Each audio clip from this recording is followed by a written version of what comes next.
Public has been provided with the ability to view, hear, and participate in the meeting, and a transcript of the meeting will be provided at a later date. The link to the live stream of the meeting has been provided to the public, and a video of the meeting will be made available on public access television, as well as a link on the town's website. Further, all submission materials and agendas are available to be viewed on the town's website. I've confirmed that there's a quorum of board members present for the meeting, so we'll call the meeting to order here and move to our first item. Our first item this evening on January 19 is a public hearing for an application for legalization of an accessory apartment for Iamichelli, sorry, thank you. 289 Croton Dam Road. So it's our first look at this, but because it's an accessory apartment, we customarily open up with a public hearing to move this along.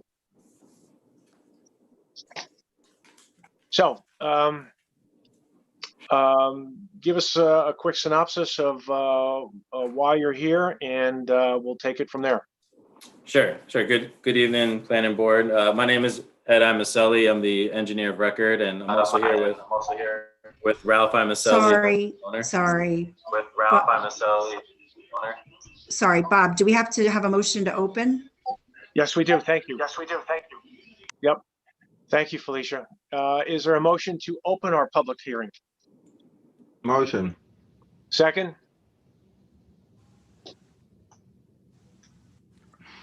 Tom, second? Dick is seconding, okay. All in favor? Aye. All right, we'll open the public hearing. Sorry about that, a little false start. No worries. Yeah, so I'll just restart. My name is Edward Iamichelli, the engineer of record for the project, and I'm here with Ralph Iamichelli, who's the owner on the property. We're seeking it's an existing structure, family residence right now, and we're seeking an accessory apartment. So we provided the plans to basically create the basement into a 2-bedroom apartment with access already there. So most of the bedrooms and accessories is already in place. So we're just looking to legalize it, and the drawings represent that. So we are showing currently on the plans 2 parking spaces in the rear of the house, and it has its own independent entrance into the lower level, which shows the 2 bedrooms, the typical living room, bath, kitchen. We do comply with the accessory apartment area for the town of Newcastle. We show everything that should be in compliant. We did receive some comments regarding some site work and site plans, which we have reviewed. Most of them seem pretty standard. We will be getting an updated survey just to make sure we're within the impervious coverage on the property, and just make sure we have everything up to date in terms of current structures that are being shown on the property. Good. So the history on this parcel, I note that it's a little bit over an acre, but it's an R2A. So I presume that the house predated zoning. That was grandfathered. Yeah. So this was built 1967. We actually, and as the owner, had this house for quite some time, and a lot of it that's there was already part of the property. So we're trying to take ownership of it and just kind of essentially legalize everything that was done before it was officially acquired by Ralph. Okay. Bob, you had some comments on this? Yes, sir. Basically, the number one comment, asphalt with the turnaround area seems to be a little bit less on the plan as it's shown on the survey. I don't know what happened there. You might have added more asphalt since then. I'm not quite sure. You might want to clarify that, number one. Number two, the turning path movements you used, I'd recommend that you use AASHTO. They're a little bit more conservative. They're increased by about 3 to 6 feet on the turning paths for the movement in the parking lot drive around turnaround. It's number two. So I would use AASHTO, recommend it. Number three, based upon Google Maps, it appears there's been additional pavement added. based on what the survey shows. It's critical because all that's predicated and dictates the coverage calculations for the site. So I believe you mentioned you would get an updated survey, which would show the areas, and I'd recommend that your surveyor fill out the coverage calculation worksheet for building coverage and development coverage. So that's all up to par, and the town and the building department can keep track of that as far as administrative duties. And the applicant has provided correspondence from DOH about the 4 bedrooms. However, I believe Sabrina mentioned that they should make a full application to demonstrate and put it on record that the upstairs only has 2 bedrooms. And I believe they do, but you did not submit that with this application. So I would recommend that you do that to finalize all the paperwork to be submitted for the file. And that ends my comments. Great, thank you, Bob. Do you have Yeah. any questions or issues with any of the town engineers or the town planners' comments? Anything that you don't understand or? No, most of those were straightforward. So as I mentioned, we are getting a survey on board to handle anything that wasn't shown on the old survey. So most of these comments should be able to be updated and comply. And we will show the first floor, which does have 2 bedrooms, to make the total of 4. So we'll show that on the next set. Okay, terrific. Karen, can I just make one comment? This is Jennifer. Sure. Based on the application forms, it appeared to me, if my math was correct, that the accessory apartment is larger than 30% of the total area of the building. That may be clarified by the plans, and I defer to the town engineer to clarify that. If that is the case, if it is larger than the threshold in the code for accessory apartments, the board does have the authority, the discretion to make a specific finding that the apartment can be larger than the threshold if it's warranted by the particular characteristics of this building. I just wanted to note that and make sure that it's clear for the record whether or not the accessory apartment is larger than 30% of the total area of the building. Okay, thank you. And if we didn't use our discretion, the applicant would have to go to the ZBA for That's right. variance. Yes. So we have the ability to perhaps to shortchange that and move around it. Yeah, if it is larger, like I said, I was just using the information that was on the application forms. I didn't, scale the Right. plans or anything. Right. Okay. Yeah, I think it will be, because downstairs is about 1,000 square feet, and it pretty much matches what's upstairs.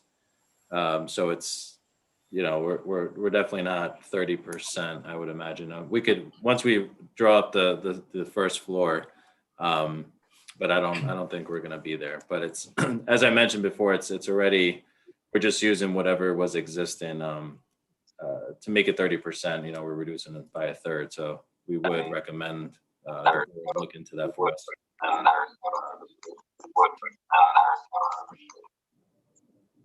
Will your sketch include an internal diagram so we have those figures and square footage for the town staff? Yep. Yeah, we currently show the lower level overall and what the apartment is, and we'll do the same on the upper.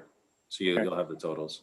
Good, and map out and show the 2 bedrooms and the kitchen and the bath for each of the apartments. Terrific. Yep. Okay, great. Any questions for the applicant from board members?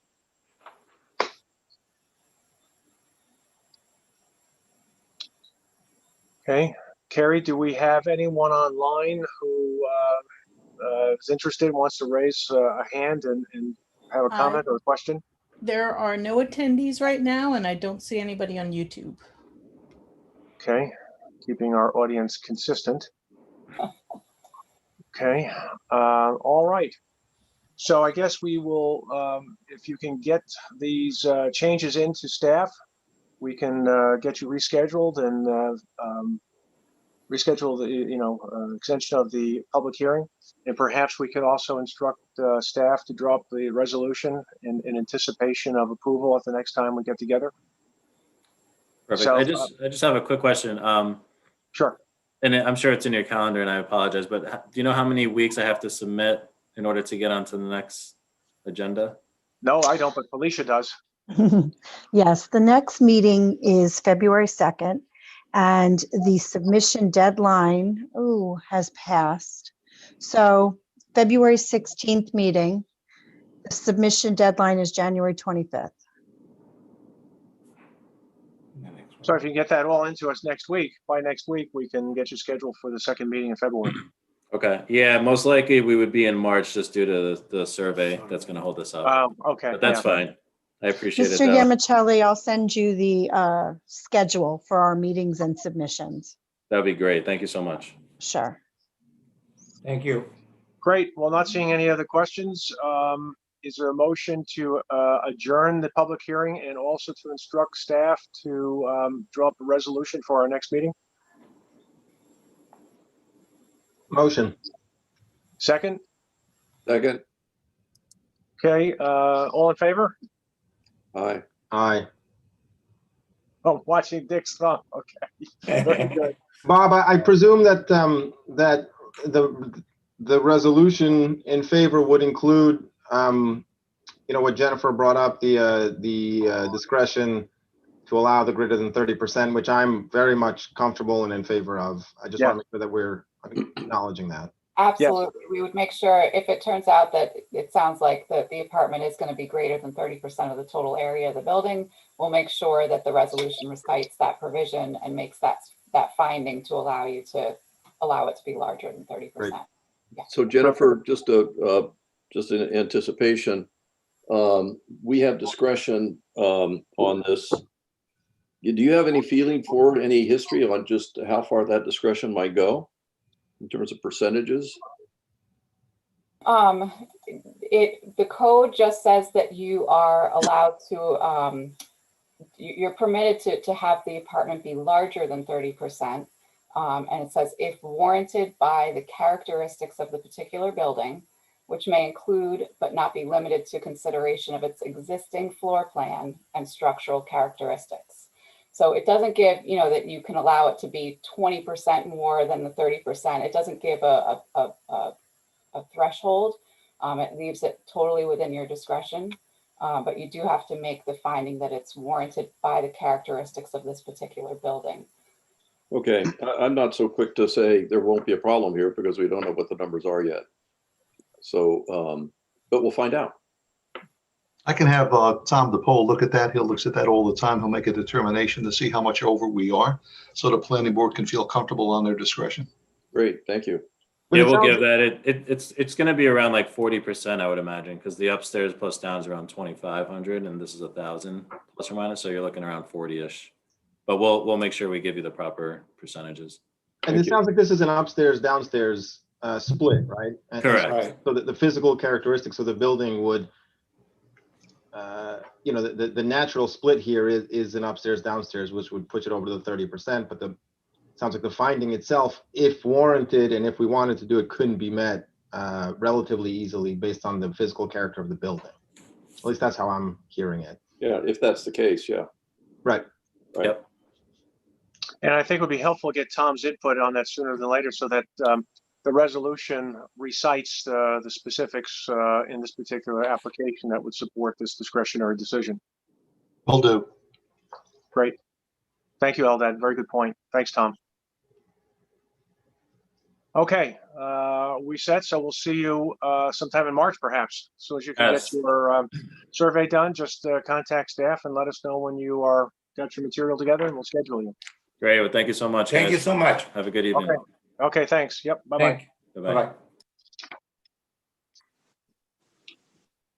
Okay, we go to our next item for this evening. This is a continuation of a public hearing, so it doesn't need a motion. And this is on the Chappaqua Crossing East Village MFPD, the application for subdivision approval, site development plan approval, planning board application for wetlands permit, steep slopes permit, tree permit, stormwater pollution prevention plan approval, 480 Bedford Road.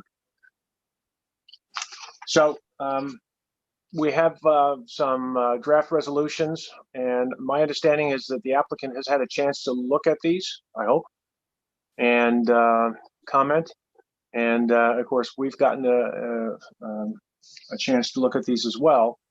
So I guess, why don't we turn it over? Andy, are there any issues, comments that you wanted to raise? Any questions on the resolution? Or Mark, please weigh in if there are any issues that you see in the resolution that cause concern or something that we should be looking at and addressing. Well, it's Mark Weingarten for the record. Good evening, Mr. Chairman, members of the board. We did send in an email with certain what I would consider cleanup items that came from Andy Tong that went to Sabrina, having to do with things like cleaning up map number references and typographical type of things. I would call them, for the most part, non-substantive, just cleanup type items. I don't know if that's in what you're looking at or if that's been transmitted to you or not. If you want us to go through that, we have that available to us. But I think, I don't know if that you've seen that or not. So I'd start there. Well, I don't think we need to spend a lot of time on, administrative, ministerial, wordsmithing, Okay. those kinds of things, and record keeping. Okay. But I guess if there were any issues of so-called substance, We that raised, we need to hear from you. yeah, we raised a few things having to do with conditions. Let me get that in front of me then. Let me see where we have it. We have a few things with conditions which had to do with, Andy, you have the list in front of you. I have the wrong list in front of me. It was conditions 9, 10, and 11 of, I believe it was the subdivision. Let me get it out, please. Site plan, Mark. I apologize, site plan, just opening it up. We'll start with that, and then we'll get to the site plan on the legal issue. Takes a while to scroll down to the page. It's a rather lengthy Yes. document. So we appreciate you putting it together. On 9, 10, and 11, the conditions required to be satisfied prior to the chairman's signing of the site development plan. It was, we believe with respect to condition 9, it says the applicant shall update and provide details to the planning board regarding the improvements to CPAC as per the town board approval. Prior to the chairman signing, we believe we've satisfied that condition. We believe that we've given you all of the information you need with respect to CPAC. And we would request that either that condition be removed or you let us know what it is that's missing. I don't believe that there is anything, but that's what we would like to know on that, on item number 9. Mm-hmm. On item number 10, applicant shall update the planning board as to the status of the Annandale pathway, specifically in regard to any easements that are being provided. Again, if we can write a letter that tells you what we said to you at your last board meeting, we have a requirement from the town board, a previous town board resolution of approval with regard to the Annandale path, that if the town is capable of getting us the easements, that we would build it. And as of today's date, those easements are not available to us and we do not have an ability to build that. So we're concerned about that being a requirement prior to the chairman signing the site development plan. We have no problem with an ongoing condition that we will continue to have the same obligation we have in the prior town board resolution about creating that path and building that path if in fact a deal is made with the neighbors to provide those easements. But that's the concern on number 10. We don't want that to be an impediment to the signing of the site plan. And then finally, in that section, number 11, preservation of the guest house, including but not limited to the pillared front portico and exterior. And these are things we're submitting of architectural drawings reflecting, et cetera. Those are certainly not things that are going to be done by the time of the signing of the site plan. The guest house, the architecturals for the guest house, those are being worked on, et cetera. So actually, Andy, I don't have it in front of me. What our proposal was to put that, was it that it's first CO? I just don't recall. Andy, do you recall? You're on mute, Andy. I believe it was at the time of building permit. I mean, this is Okay. an ongoing discussion with the building inspector. He's Right. been out to the building a number of times, and they've been coordinating together with with our architects, with Toll's architects. Okay, and so we would be fine with that. It's just we won't have it in time for the signing of the site development plan. But as you're aware, with respect to the guest house, we've been working with you on this, and we continue to work, and we're going to do what's necessary to preserve the building and do what's required of the historic preservation. And our last substantive matter on this resolution was number 26, which has to do with the inspection fee for the 3% of the total estimated cost of improvements, which is a hefty fee. And we asked if that would be delayed to the time of the grading permit. There's nothing to inspect prior to that. And we would appreciate, as we have done on prior resolutions with this board, to have that fee delayed to the grading permit so that we don't have to pay it, now. We'll have a little time between then. Now, I know that's a Felix ask. So that was the last issue having to do with the site plan, substantive issue having to do with the site plan approval. With respect to the subdivision draft resolution, I had a discussion with your counsel, Clinton Smith, prior to this. We've been trying to follow the same process that we followed with respect to the master subdivision. Essentially getting to a point where preliminary and final can be done at the same time in one written resolution to prevent the necessity for having two and having hopefully many of the conditions satisfied by the time we got to the preliminary and final. Where we are today, which was the reason for the call, the Clinton call today, which was the confirmation of the fact that we've been delayed on the filing of the master plat. The reason for it, to explain it, was technical. We have actually should have had it done by now.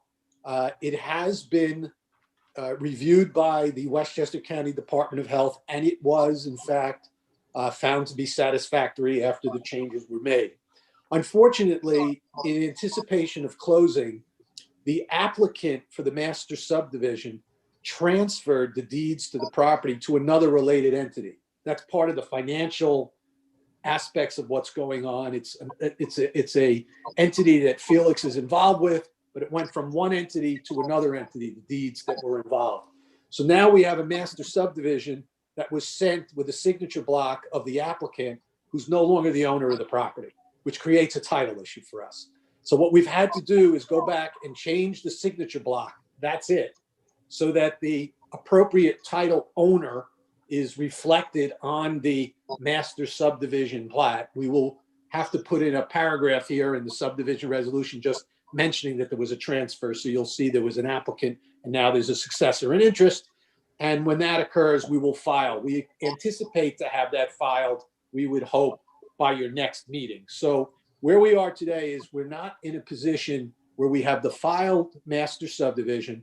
So we are amending our request this evening as we work that out, that we're not asking for approval of these resolutions tonight, but what we are asking for is to close the public hearings because we are finished.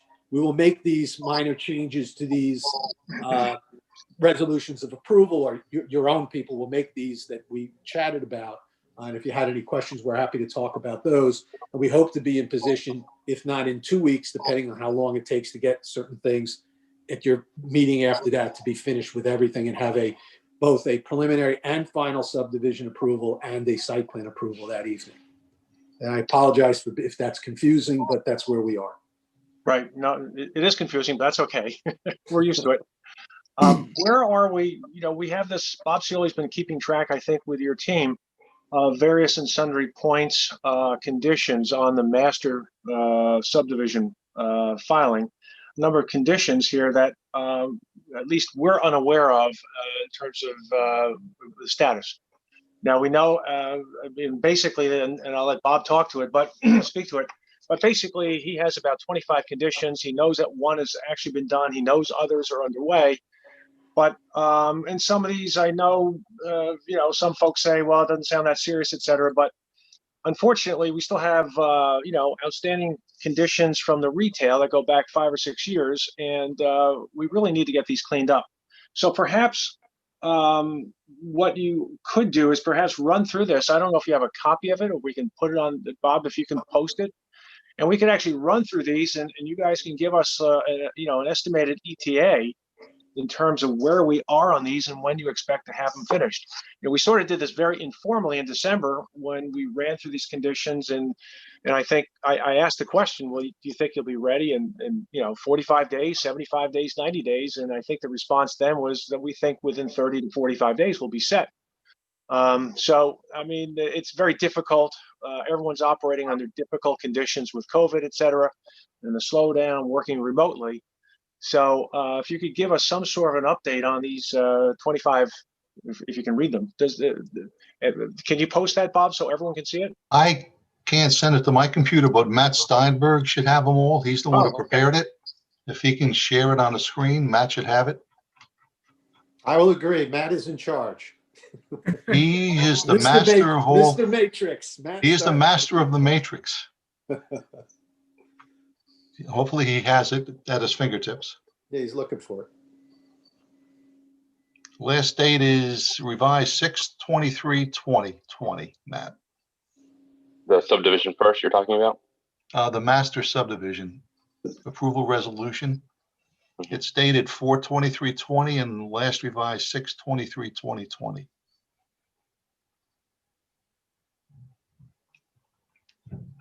Just for everyone's information, I know there's some things that are pending with attorneys, but the only thing I signed off on 100% when you see it is one item. So, I think there's more done than that. So let's go through it. well, that's all I signed off on. Yeah. It might be legal stuff you're working on, but I haven't not received confirmation from the attorneys that it's done. Okay. So, as far as I'm concerned, one thing's done.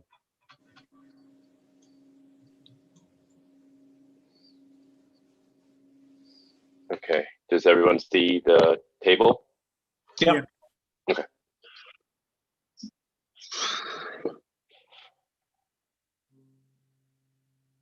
So we could start. Number one actually has to do with, in some way, the revision to the name, which is Right. Being updated. Number two is has to do with the filing, so that's obviously in progress. 3 is a general, 4 general. So let's get to 5.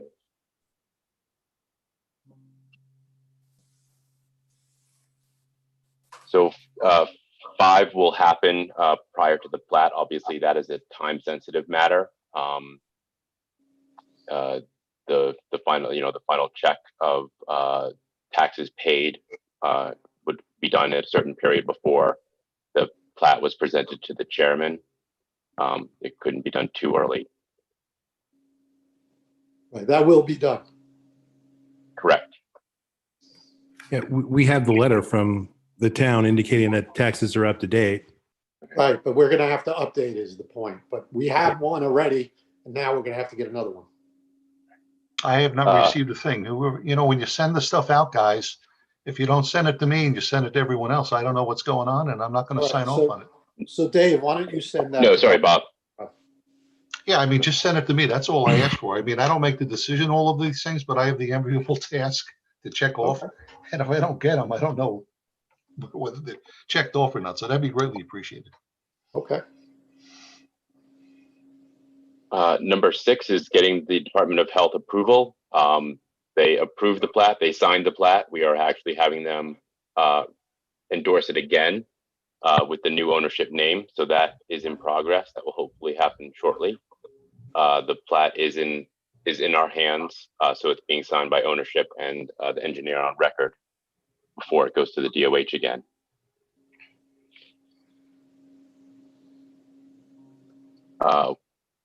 Once that plat gets the endorsements from DOH,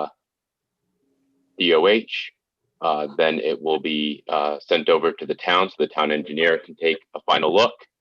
And that would be number 7, so that it'd be ready for the chairman to sign once all the other stuff is ready and approved.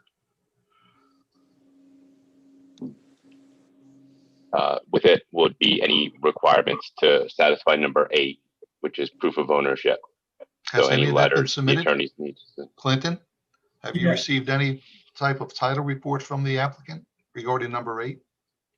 No, I have not.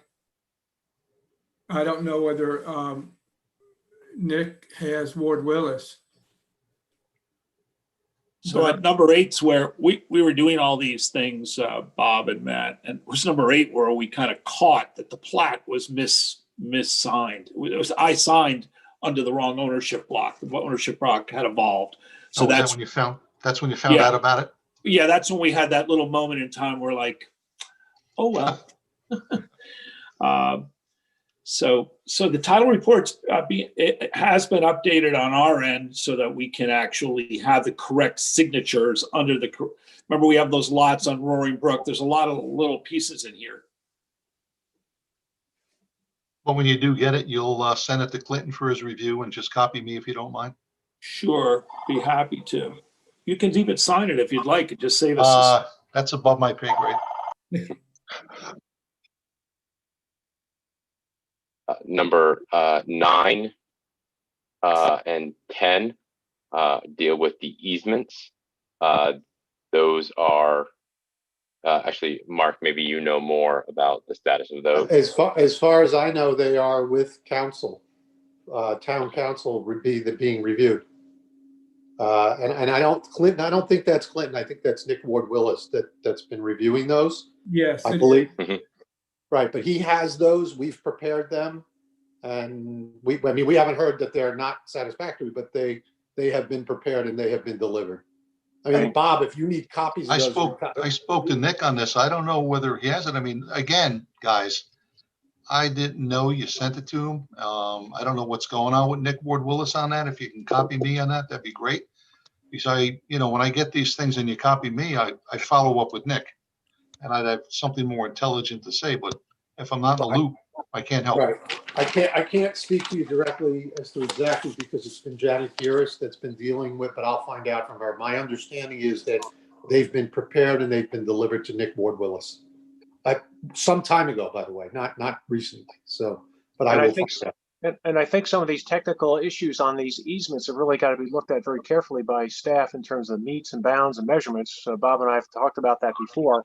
He spends a good deal of time on this, making sure that technically the easements are accurate and correct. So it's very important that Bob gets copies of these as well as legal. Okay. Because what I do when I do get them, and I understand I don't sign off on the form. I'm not the attorney, but I do look at the technical end of it, and it saves some time because then I get them up front, and I can give them to the attorney, and then when they get it, they can send it to you instead of them looking at it and give it to me. It just adds more time to the process. So, to Robert's point. Thank you, Robert. Understood. Actually, on number 10, Bob Cioli had actually asked for a revision to one of the segments of that private drainage easement in relation to the site plan, the East Village site plan. So that is actually going to be shown on the revised plat at the same time, or the plat with the new signature. We actually got it on there. Number 11 that we've reviewed with Bob. We were able to make the changes he requested.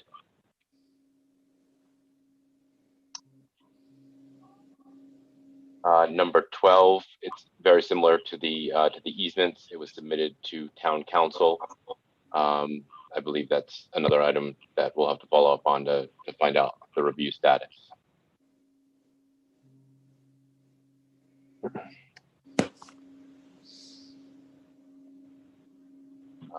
Number 13 and 14 are meets and bounds that we also reviewed with Bob before the plat was ready to be signed on our end and going to the Department of Health.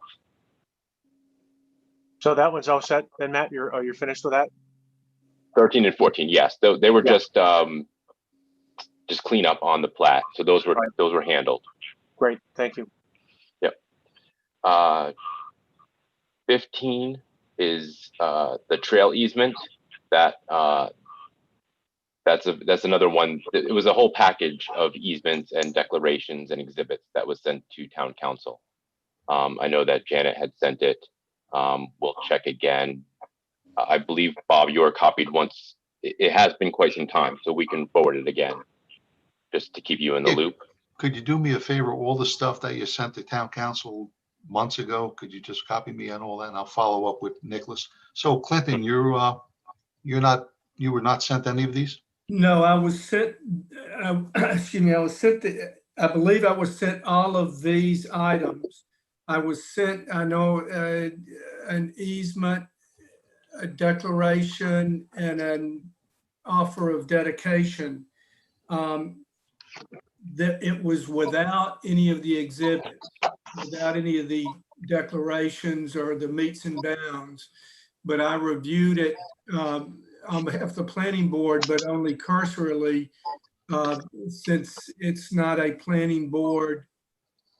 The town board kept jurisdiction over the agreements. I looked at them and sent them on to Nick and said they're fine as far as I can see. And as far as I'm concerned, but he may have other issues. And that was, it probably sometime in December, but I'm not sure when. Thank you.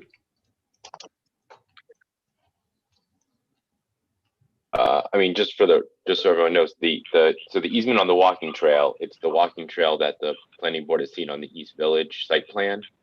But the actual filing of the easement is part of the subdivision. So that will be, we'll get new copies of that to Bob. And Matt, that will reflect the latest version that we saw last time around. I think you had some different drawings, and I think we decided on one version that you submitted to us. It includes the one that was on the site plan. It does not at this time include the legs to Cowden. I know that there was some discussion whether or not that was something that the Cowden Lane residents would be in favor of. In Dave's dealings with the neighbors in the past, they were not in favor of connections. That would obviously be something that could easily be added. Right. That easement could be amended should the residents would like, if they would like that connection, that could easily be added. Right. Dave, did you have a chance to reach out to the association or any of the neighbors on that issue? We had discussed it, Bob. We had discussed it the last time we had talked about what was going on around the pond down there with Cowden Lane in terms of the maintenance. And at that point, they had said that they would not want to have that connection because what they were concerned about was people parking on Cowden Lane and accessing the trails from there. Right. And I mean, that seems like a legitimate concern. So I have not reapproached them on that. I mean, they would seem pretty steadfast on it. So I just left it as is. And, okay. I don't think, if it's something that the town wants, I think it would probably have a little bit more impact if the town requested it from them rather than me as the developer. I just thought that would probably work out better. Okay, good. Thank you, Dave.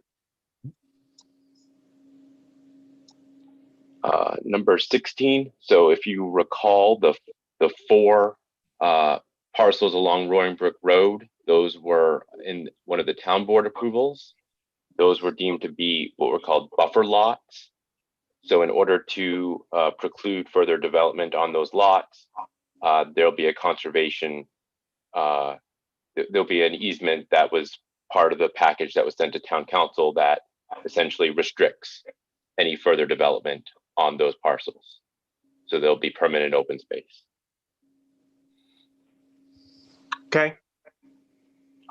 Number 17, I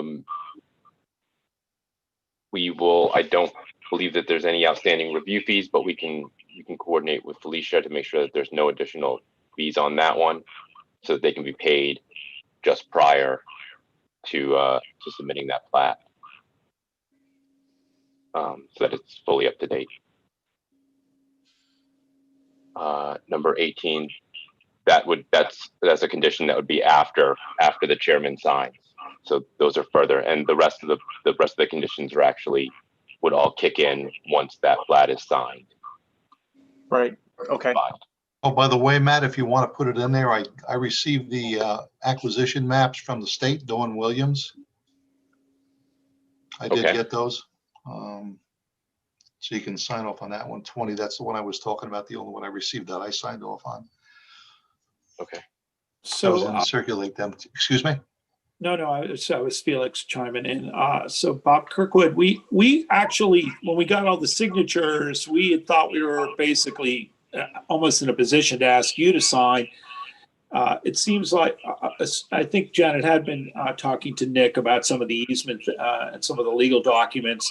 I know we had collected all the signatures, but apparently we've been remiss in terms of communicating where we were on status. Because I know we were talking internally about you signing the plat and being able to record it, literally a week or two ago. And that's when we kind of uncovered our little problem with the signature blocks. So I think, without being my usual optimistic self, I think we actually had completed the majority of these tasks, but we didn't do a very good job of letting Bob Cioli know that.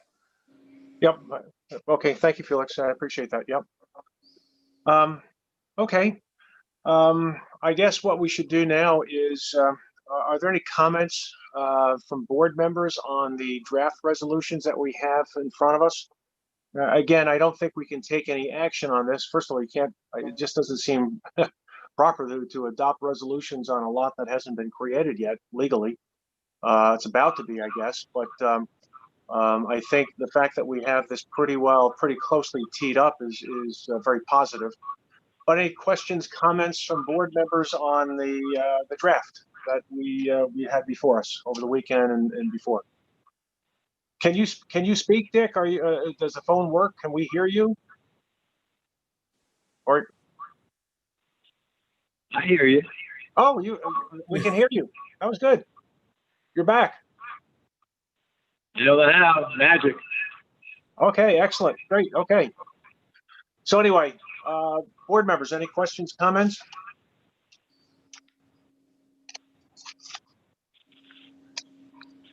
If not, I'll lead with one.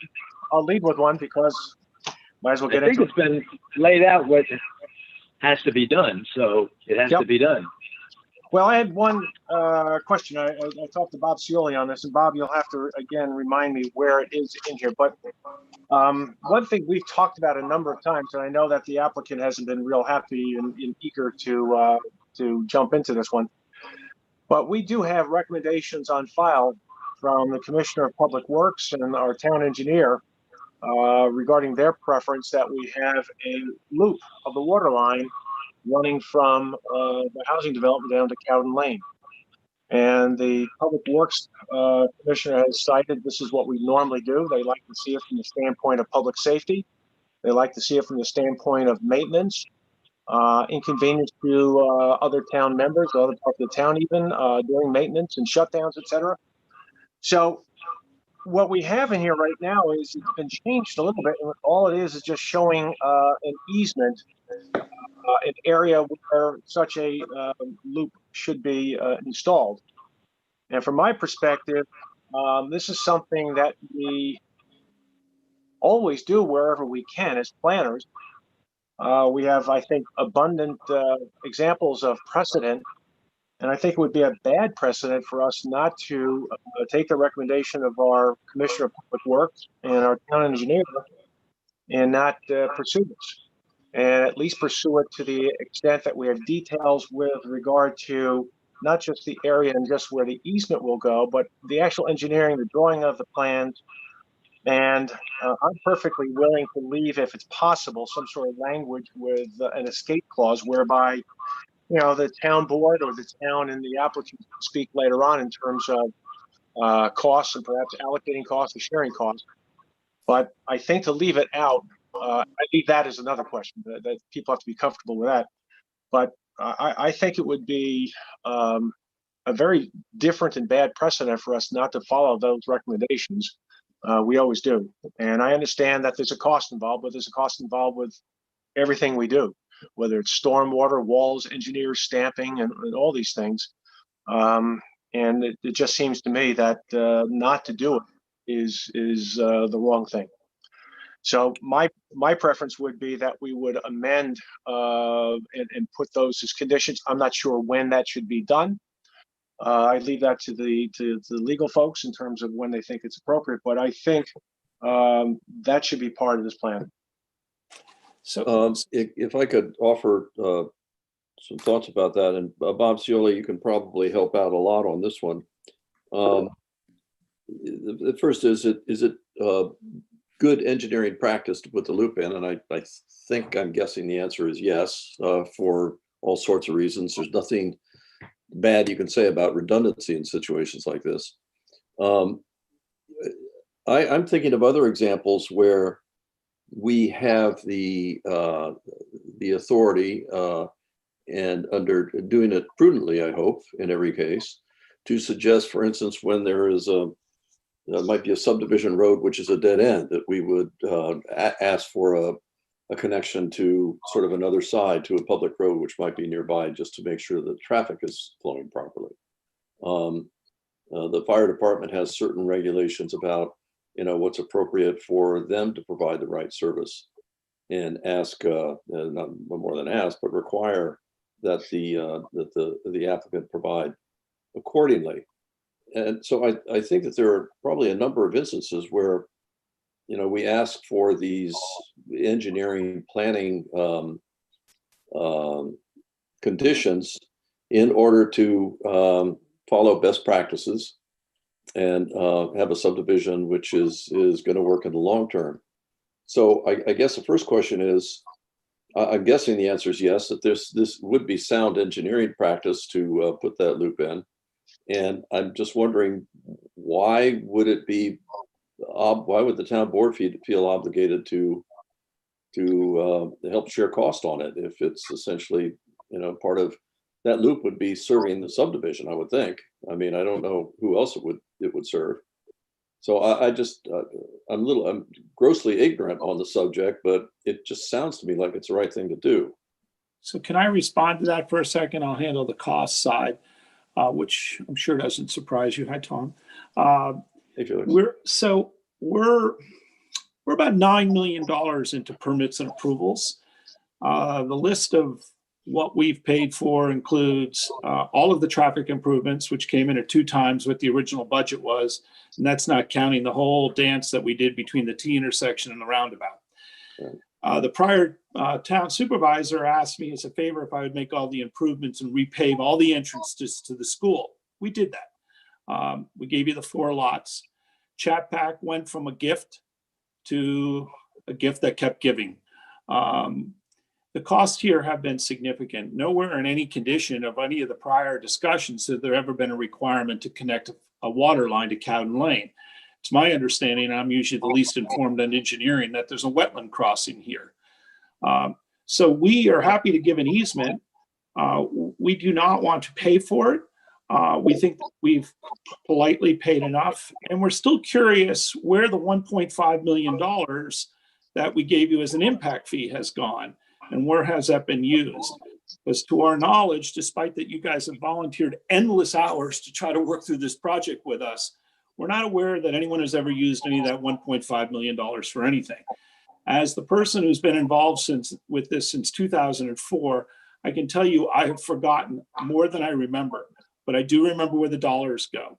And I will tell you lastly on this whole process, through this project, which has evolved as a result of all of our efforts, and I'm proud of the project, we're dealing with some financial conditions over there that none of us had anticipated that affect all of our lives today. We have a shopping center that cannot be fully leased.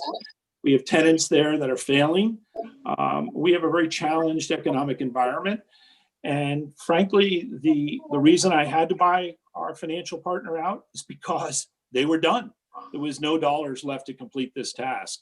And I did complete that in October. So I'm not looking for anyone to throw me a pity party. But as I said the last time we got together on this matter, I think connecting the water line to Cowden Lane beyond providing an easement was a bridge too far. So I guess my answer never changed. And I hope you would reconsider that asking us to pay for that. Does anyone know, Bob, Clinton, does anyone know, in response to Felix's question about the $1.5 million stipend, whatever happened with that, what it was used for or designated for? I don't, way above my pay grade. I I don't know. I don't know if Les knows. I can certainly call him and ask him, but I believe has been since I ceased to represent the town and Nick stepped in. I believe that's when it was paid. Yeah, no, we paid it, Clint, we gave it to you guys a while ago. I did forget that we've left $600,000 in escrow over in the town for improvements down at the railroad crossing, which was also a late ad. That money still sits over there in escrow. I mean, there's, but the 1.5, there's been no discussion at any time other than when it was ultimately asked for, that we have no idea where it went or what it was used for. When do you know when it was asked for, when the town asked for it? Yeah, it was part of the, I think it was part of the retail approval. Yeah, I'm sorry, Dave? Part of the retail approval. I believe we paid it in 2015. I thought it was done about the time of the intersection with the school, et cetera, in that area. Yeah, which is roughly around 2015. Yep, I believe that was it. I think the interest on that probably could pay for the water line. But anyway, somewhere there's $1.5 million floating around. And I know if that were in my house, I'd probably know where it is. Yeah. I don't know. I wasn't involved when you paid it. I hopefully am involved now and we'll try to find out where it is. Well, if you want to give it back, we're okay. We'll do the water line. Yeah. Well, let's exactly. But Andy, or Matt, isn't there a wetlands crossing involved in this? And didn't you guys have some thoughts on why, with all due respect to Jerry Marshall, why this was, in your opinion, from an engineering standpoint, not necessarily prudent, putting aside my gripe on cost? Yes, I was searching, I haven't found it yet, our official response, which was made several times in submissions to the planning board. The Chappaqua Crossing water system was initially thought to be built on the back of the Reader's Digest system. As it turned out and as it developed, the system that was dedicated or is to be dedicated to the town was primarily replaced to the full internal system. It was a brand new system, connects to the in-street mains at 3 locations, which allows a significant amount of redundancy within the Chappaqua Crossing system.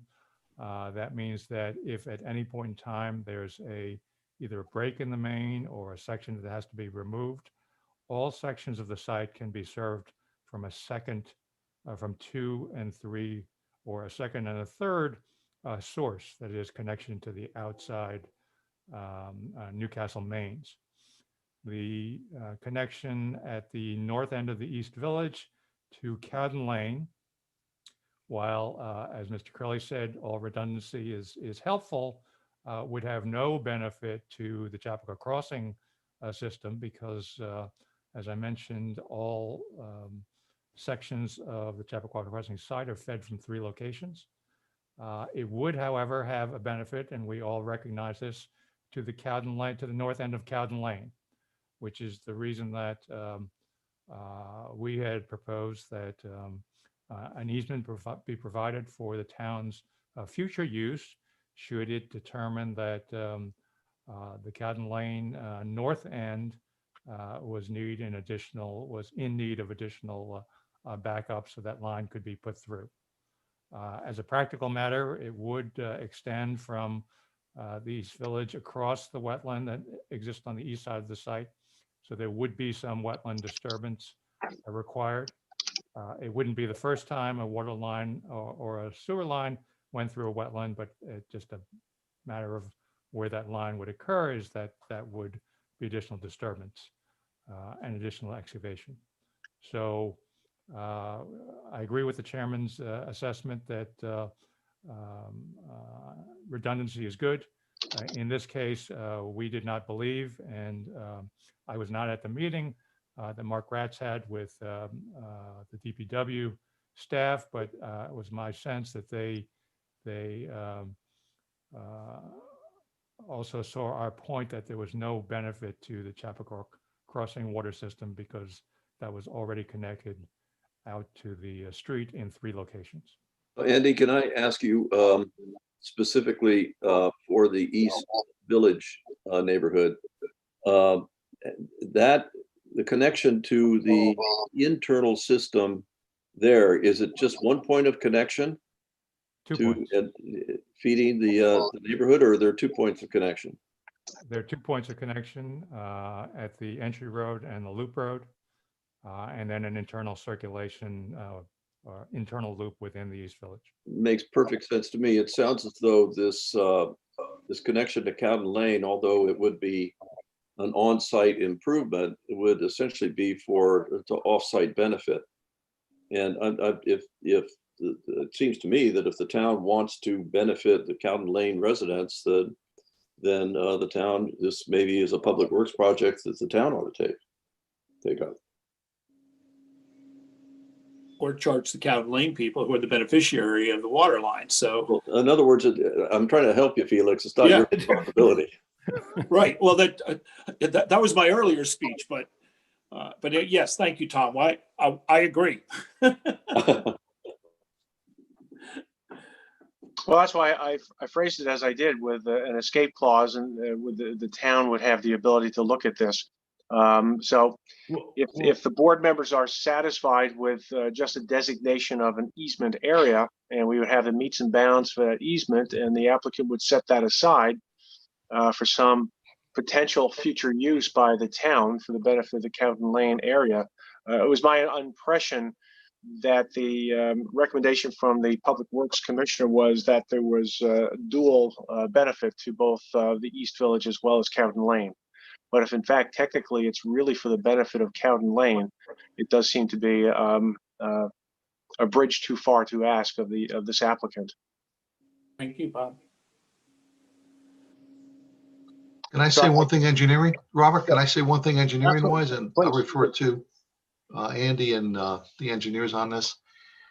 I think in my mind, we're saying it's going to increase the flow and then the volume. I mean, is there any way, Andy, to do a model that you have to do just to model that to see if in fact the fire flow would increase, and maybe it wouldn't have a big impact to what it's going to increase, and also for the pressure? I mean, if there's an increase in pressure and volume, then it would be a no-brainer to add it. But if you find out when you do the calculation just through a model, that might be more of a justification where it's not going to help to put it in any way, shape, or form. Would that make any sense to do that and maybe craft something in the resolution for that?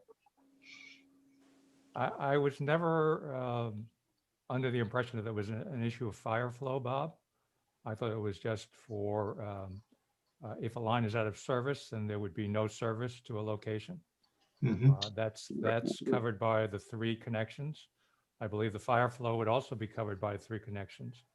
So I think there would be, depending where you are in the system, perhaps a marginal increase by a 4th connection, but not so much that, most sites are very happy to have 2 connections. We have 3 connections. I think that the 4th is a little bit out of proportion to other types of utility redundancies that might be considered. Well, I want to correct, I think, Andy, a statement you made there. We have, at least I have, repeatedly spoken in terms of this main for public safety issue, and that is really fire. So it has been consistently, at least my concern, about pressure and volume, and therefore public safety. Maintenance, of course, but maintenance, frankly, was secondary to the public safety issue. But to your point, Andy, if the marginal benefit is so de minimis, that makes no sense. I couldn't agree more with you, but I think it would be helpful for our record to have that information to know exactly where we are. I don't know what running such a model would entail. I can certainly ask my colleagues, but I suspect it's not an easy calculation, but I can find that out. Do you have any thoughts on that, Bob, in terms of what, how that might be done? Well, it is involved to do the modeling, but it would give us an answer on whether in fact it would be beneficial to the East Village. So And that's, in my way, the only way to really get a good answer on what it would do, the impacts of making that fourth connection.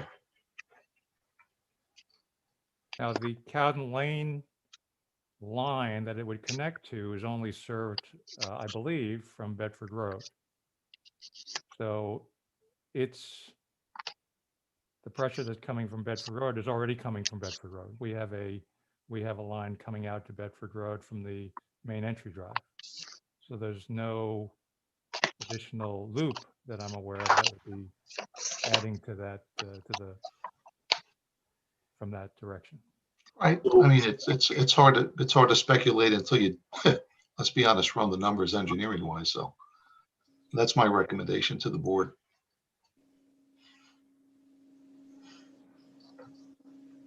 Could I ask if we know if there's any other sites in town that have 4 water connections to the public main? We don't have another site with this kind of density in town, I can tell you that. right. And area size. I mean, the length runs on the water system is quite extensive. No, I understand that. No. Yeah, so I don't know the point of the question, frankly, because I mean, I understand what you're talking about and asking, but this is very, very different from what we've seen in town. Well, I'm happy to find out how what kind of model we might be able to run. Okay, thank you, Andy. Any other questions or comments, board members or others? I had a question on what was the final resolution about whether those trails actually lead into Cowden Lane? And I'm sorry if I've missed it. Yeah, I think Matt talked about that a little bit along with Dave. So I think, Dave, you want to address that really quickly? Right now, the trails as shown on the plans are not extending to the Cowden Lane. Okay. And they loop around the pond as they have historically done in our previous plans. All right. Thank you. You're welcome. On the issues that Mark raised in terms of the timing of some of those conditions, Clinton, Bob, I guess you guys should talk it over with Sabrina and get back to the applicant on that. I mean, certainly when Mark raised those issues, it sounded reasonable, especially the delay on the grading permit, et cetera. But if you guys could powwow on that, we can get back to the applicant and make any necessary changes in the draft that you guys think is appropriate in response to the request. All right. All righty. Any other questions? Carrie, is there anyone out there in the public watching or listening or interested in making a comment or having a question?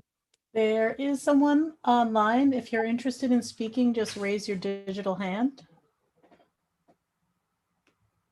Or you can type in the chat box. Bob, while we were waiting for her or him to respond, did you open the public hearing? It's a continued public hearing. So this is a continuation of one that we opened whenever we met last December or so. And to that point, Mr. Chairman, if I could renew my request, I think what we've been discussing this evening continues to be discussions of conditions on the approval resolutions, or many of the different varying resolutions and the timing. But we would hope that the substantive discussion, that we have a subdivision that is frozen, that we have a site plan that is frozen, and we would call and request that the hearings be closed this evening, and that we come back and do the work as those conditions, when those conditions are satisfied. And then the gentleman who's online is actually a member of my investor, my capital partner from Texas. They kind of monitor these hearings. So he's just watching. Okay, no problem. So then we're all set. He just texted me. So He's you're, watching. I don't know you're if he's got suppressing, indigestion yet. I mean, I think, you're suppressing his question then. yeah. Ask him how he feels about the water line, Felix. Get him. You know, it's funny. He agrees with Tom Curley. Oh, I got friends in Texas. Yeah. I had to go to Texas to get money to finish this thing. You guys used up all the money in the Northeast. And that included New York. There's not much left in New York. That's true. That's true. That was pre-COVID. Well, I think Felix, by now you probably ought to be you ought to be familiar with the planning board motto that sustains us in times like this, which is persistence beats resistance.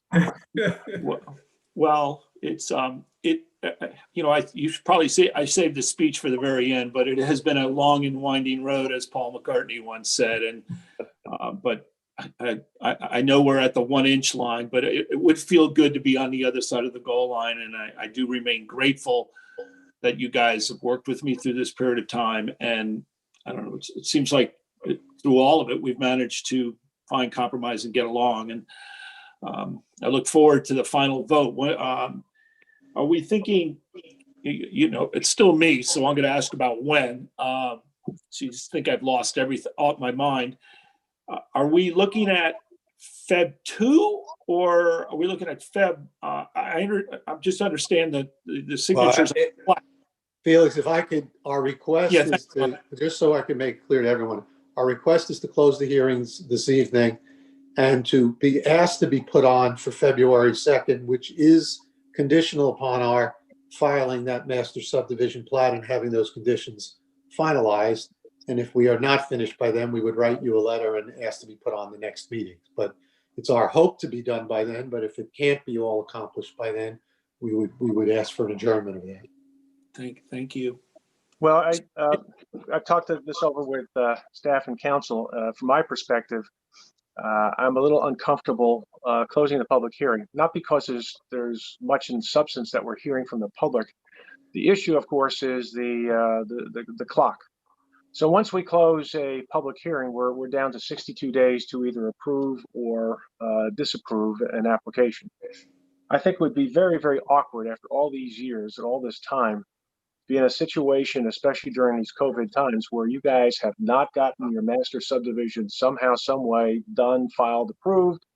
And we're sitting here now with day 63 and what are we going to do?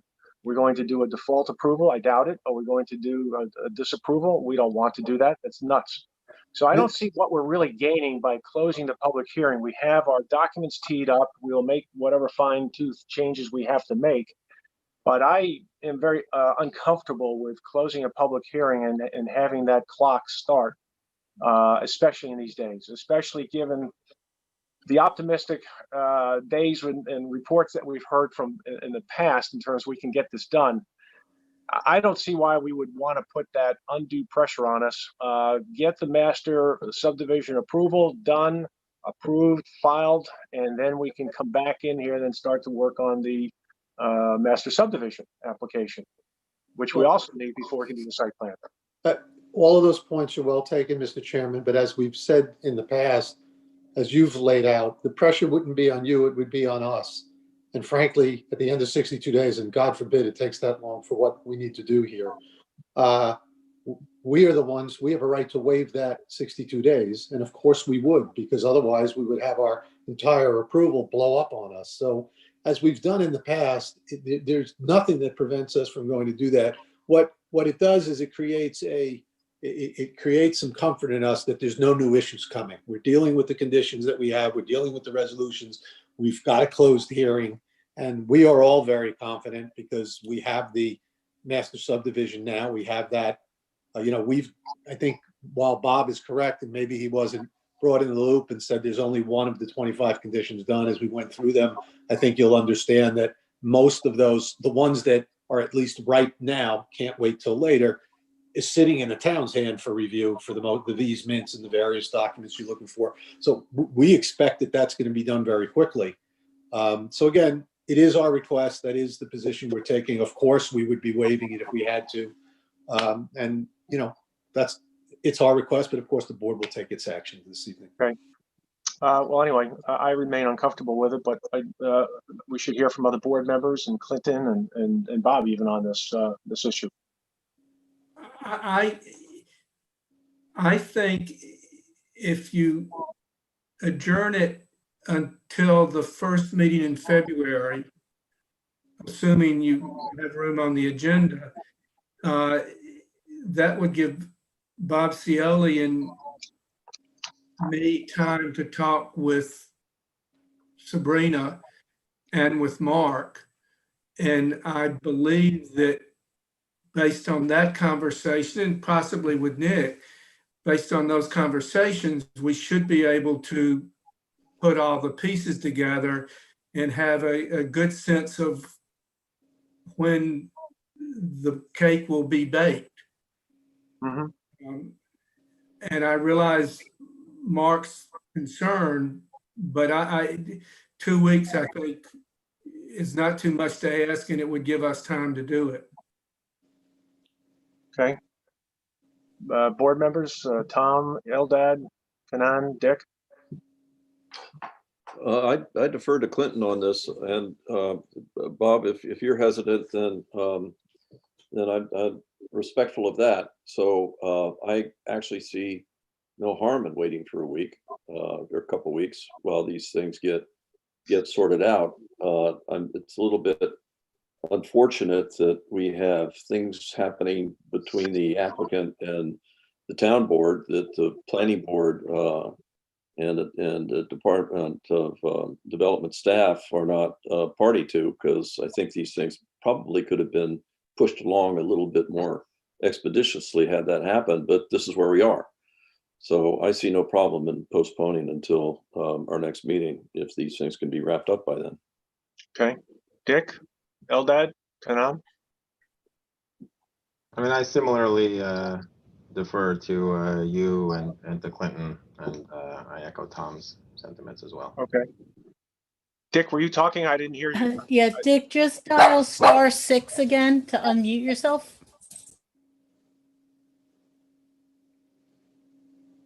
Your phone is on mute. You're going to need to dial *6.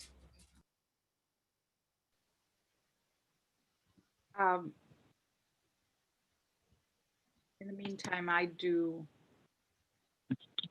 don't have. Okay, the phone is on. Can you hear me? Yes, sir. All right, good. This is a system, I guess, Kari and I will work on later. I understand the 62-day issue, and it's in the state's laws, I guess, so it's kind of hard to change it or do anything else once you trigger it. So that's a concern. But I would think that on February 2nd, I would like to see that perhaps we can identify, a half a dozen conditions that really are paperwork and just put them off, but still have them done before the plat is clean, is signed. So that we narrow this down and get it closer to the end point, because the issues I hear right now are simply what's the water pressure and the water volume. There should be a water model that someone can find that would allow that evaluation to proceed quickly. It's just simply, it's almost like 101 water management. But I don't have that program. Okay. So, February 2nd. Okay. Kanan, and you were saying before Dick came back on? Yeah, I mean, I do like Dick's idea of, can we come up with, if there is a bunch of items that we can we can say that if this is done by Mhm. second, we might be able to give them the certainty that they're looking for, and that might be helpful. But Okay. that's what I don't know enough about the implications of the 62-day. Okay. I'll leave that to you guys. Well, I think what council raised is what probably would happen in all practicality, but it's still there. And God forbid we have some sort of third-party interference at some point, and we are, in a position where the process is not quite correct. So I would suggest then that we adjourn the public hearing. We meet again on the 2nd. This will give a chance for Bob and Clinton and Nick to run through the checklist. It'll give you guys a chance to finally get the plat done, finalized, and report back. It's on file, and we're done. And then we can move forward with the rest of the work that has to be done. It will also give Felix time to complete our 75-page satisfaction report, which has to be filed in 20 copies, and the usual situation. I've got it all ready to go. I'm just looking to press send, but I'm not sure satisfaction. I'm looking for a synonym. Whatever. Okay. So we'll see you guys then on the 2nd. In the meantime, if there's any kind of correspondence, let's get that done and get our everything here up to speed and put us in good position to move forward. Again, and also on those points that Mark raised in terms of those conditions, we really need to tackle those and get back to the applicant, and we'll have some resolutions and maybe some revisions to the resolution as a result. Okay. Okay. Thank you, Mr. Anyone Chairman. else? Two members of the Thank board. you. Okay. Thanks. All righty. Good night. Good night. So we're set there. And I think that's it for this evening. I guess we will see each other again on Thursday to continue our discussion on the form-based code. And I think that's it for this meeting. I'm sorry that I won't see you on Thursday. These meetings You are can just watch full them of on sorrow. YouTube. It's amazing. But I will that not be sounded there. that I will sounded, not be there as well. you guys are sounding about as sincere as you can make it sound, I think. Clinton, perhaps we could get Sabrina to file something to the state that if you came and you just came to learn that you could get some PDHs. I have a question. Was everyone able to access that Google Doc that I started for the form-based code? Is that okay? I just wanted to know if we should continue working on that. Did you guys have a chance to comment on it? I have not had a chance to do it. Tom also sent it to me on my general email, so I have it. I'm not quite, Kanan, I may be in touch with you tomorrow. Okay. I'm trying to figure out how to access it without electrocuting myself. Okay. This is the memorandum on the draft document. Yeah. Okay, good. I read it. I thought it was great. Page numbers would be nice though, because if I drop the pages, then I have to put it together some other way. Okay. And my only comment is that on, let me see, building height and financial feasibility, there's a typo on the third line. And I think it's a great job. Good, great. I look forward to looking at it. So we meet on Thursday at 6:30, I believe, right? Right. Right, okay. Yeah. Okay, is there a motion to close this evening's meeting? So moved. Second? Second. All in favor? Aye. Aye. Okay, Aye. very good. Thanks. Good night, all. Dick, Thank you, Good Barry. evening. Thanks, Thank you, Lindsay. everyone. I'll reach out to you tomorrow. We'll try to figure out the troubleshooting, okay?